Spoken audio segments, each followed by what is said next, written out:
లో గీత కార్మికులు CM Chandrababu deputy CM Pawan Kalyan చిత్రపటాలకు పాలాభిషేకం చేశారు. ఈ కార్యక్రమంలో పిఠాపురం నియోజకవర్గ జనసేన పార్టీ ఇన్ఛార్జి మర్రెడ్డి శ్రీనివాస్ పాల్గొన్నారు. గీత కార్మికుల శ్రేయస్సు కోసం కూటమి ప్రభుత్వం నిరంతరం కృషి చేస్తుంది అన్నారు.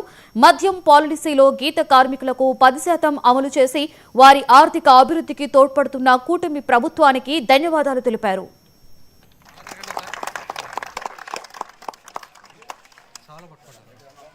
ఈవేళ పిఠాపురం పట్టణంలో ఉన్నటువంటి జనసేన పార్టీ కార్యాలయం దగ్గరికి మన గీత కార్మికులు వచ్చి మన ఎన్డీఏ కూటమి నేతృత్వం వస్తున్న నారా చంద్రబాబు నాయుడు గారికి, అదేవిధంగా ఉప ముఖ్యమంత్రి అయినటువంటి పవన్ కళ్యాణ్ గారికి పాలాభిషేకం చేశారు. చాలా సంతోషం. దానికి ముఖ్య కారణం ఈ ప్రభుత్వం, ఈ కూటమి ప్రభుత్వం గత ఎలక్షన్లో ఇచ్చిన హామీలు ఒక్కొక్కటిగా అమలుపరుస్తుంది. అదేవిధంగా మద్యం పాలసీలో ఈ గీత కార్మికులకు 10% ఇస్తామని చెప్పి ఒక్కొక్క షాప్ ఫీజు 30 లక్షలు 40 లక్షలు ఉన్నప్పటికీ కూడా 2 లక్షల చొప్పున వీరికి 10% షాపులు కేటాయించారు.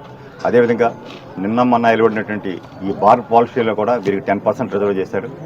అదేవిధంగా వీరు ఎప్పటి నుంచో అడుగుతున్నటువంటి కొన్ని భూమి కేటాయించి అందులో తాడి చెట్లు అయి పెంచితే వీరు చేసుకోవడం బాగుంటుంది. అది నాకు తెలిసి కోనసీమ జిల్లాలో ప్రస్తుతం కేటాయించారు. రానున్న రోజుల్లో వీరి అవసరాన్ని బట్టి మిగతా చోట్ల కూడా కేటాయించడానికి ప్రయత్నాలు జరుగుతున్నాయి.